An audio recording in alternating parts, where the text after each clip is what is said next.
Hey guys, Josh here, and welcome to a little video I'm going to look at some of the Mass Effect 1 remaster stuff. They've just released a trailer for the whole trilogy remaster, which we did know about and had a tease a few months ago, but they've actually released a proper full trailer now, going through it all. Just generally it's a lot better graphically, just systems they've done to kind of get them all kind of joined together into one package with all the DLC, everything all in one package, which is pretty damn cool. But yeah, there's some gameplay and screenshots that have been put up online. Mainly what I'm concerned with is the actual Mass Effect 1 remaster, which is pretty cool. So firstly here you have Sovereign at the end of Mass Effect 1 when he's attacking the Citadel and everyone's trying to stop him. So this is Mass Effect 1. It looks okay, but dated. This is now the remaster.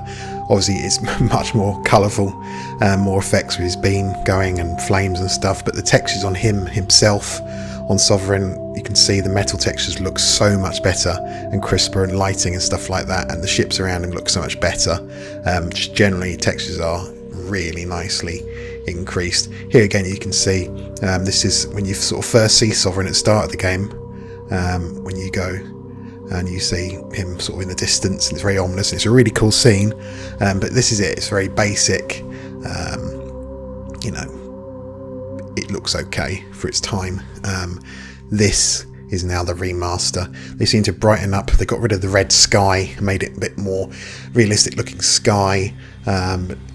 More buildings you can see, foliage, stuff like that, stuff in the distance, lighting effect on Sovereign himself, the light bouncing off him, and you can see the high-res texture on him again, which looks really cool. Also on Shepard there you can see a dramatic difference between the first one, which is just a basic texture, to the second one, which is much higher res texture and sort of much more wear and tear on the armour. You can see on the right hand side there on the shoulder.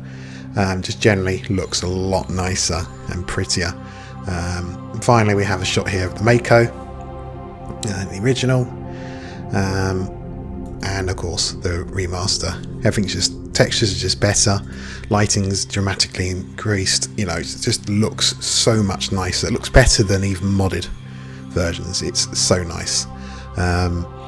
So now here's some actual gameplay, which is pretty cool.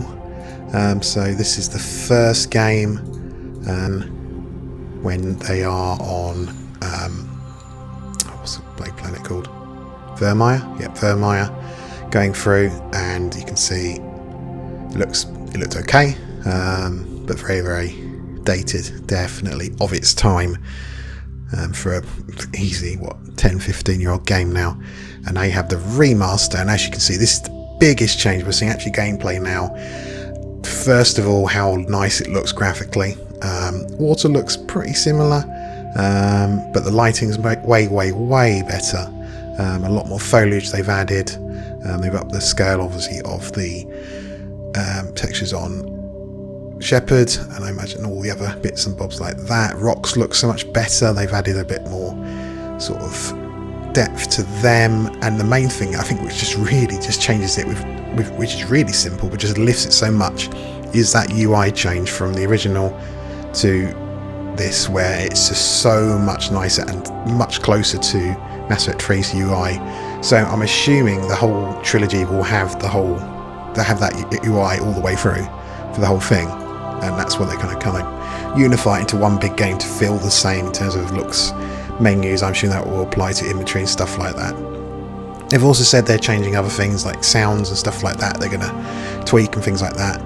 So maybe they're changing gun sounds and things like that to make them sound more like the later games. Maybe unifying the sound of guns between the whole trilogy. I don't know exactly. But generally it just looks nicer. Obviously it's going to run at 60, certainly on the newer hardware. It's going to look really nice to play through. They've also said they're getting rid of restrictions for classes in the first one, so you can kind of just use whatever weapons you want, which is pretty cool. Yeah, looks to be a pretty nice remaster. I wanted to play it. I assumed it was just going to be a little bit of an upscale and 60 FPS, which I was happy with to replay it through again in one package, but now it actually looks like quite a substantial remaster. I'm really excited for this. So May 14th, that is out. I will definitely be covering it on the channel. I may do a full playthrough, I'll see, but definitely do a lot of gameplay of it. And yeah, so stay tuned for any further content as it releases. If they release more gameplay, I'll definitely talk about that, and I will see you in the next video. Bye guys.